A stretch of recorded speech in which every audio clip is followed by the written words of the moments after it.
Tchou! Bonjour à tous, c'est GLG et je vous souhaite la bienvenue pour votre JT du Geek EV, toujours en mode électrique. Je suis en train de réfléchir. En fait, bon, le salon de Shanghai a commencé, il y a trop de news en fait. Mais c'est surtout de la présentation produit et en fait, on manque beaucoup d'informations et donc je vais essayer de sélectionner les news les plus intéressantes qui puissent faire des vues et qui puissent apporter un peu quelque chose. Donc aujourd'hui, on décrypte une annonce stratégique de NIO qui pourrait bien redistribuer les cartes du marché des citadines électriques.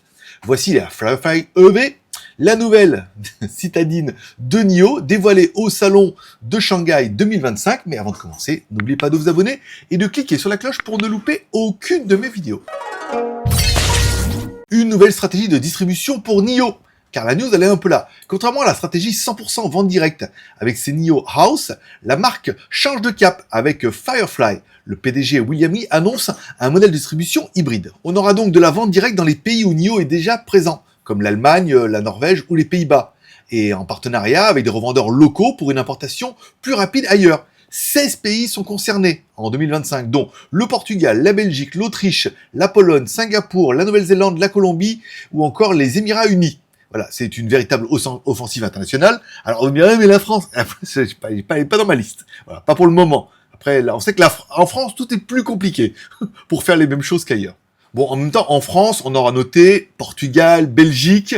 Bon, ça reste l'Europe. Là, vous devriez pouvoir éventuellement les acheter là-bas et puis après les faire immatriculer en France. Bon, ce sera peut-être plus facile.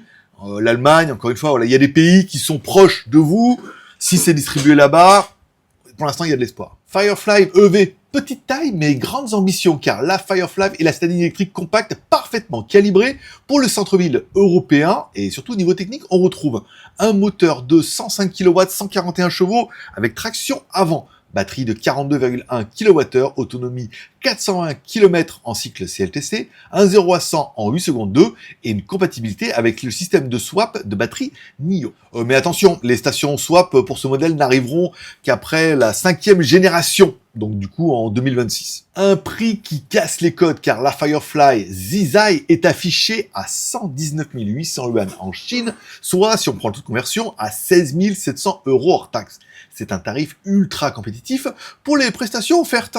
Allez, si on compare un peu notre Firefly EV ou Zizai en Chine, on comparera évidemment avec la Volkswagen ID3 pure, la Aura Funky Cat ou Good Cat en fonction des pays, et enfin la Lynk & Co Z20. Bon là, on est encore une fois sur des rumeurs, la voiture n'est pas encore sortie.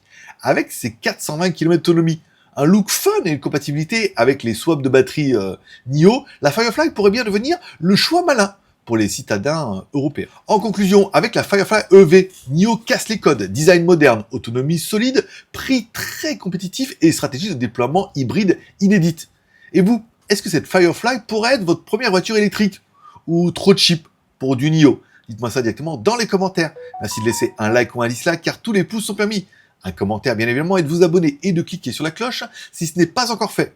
Et en attendant, je vous rappelle que vous retrouverez mes news quotidiennes sur le site jtgeek.com.